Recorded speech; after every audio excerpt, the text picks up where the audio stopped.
امام بخاری رحمہ اللہ فارسی تھے، اور فارسیوں کے بارے میں نبی کریم صلی اللہ علیہ وسلم کی ایک صحیح حدیث ہے کہ آپ نے فرمایا کہ لو کان الدین عند ثریا، اگر دین جو ہے ثریا ستارے پر ہوتا، لنالہ رجل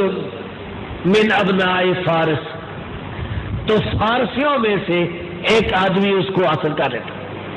بعض روایتوں میں آتا ہے لو کان الایمان، لو کان الدین، بعض شاذ روایتوں میں یہ بھی آتا ہے لو کان العلم، اور صحیح روایت میں یہ بھی آتا ہے کہ لنالہ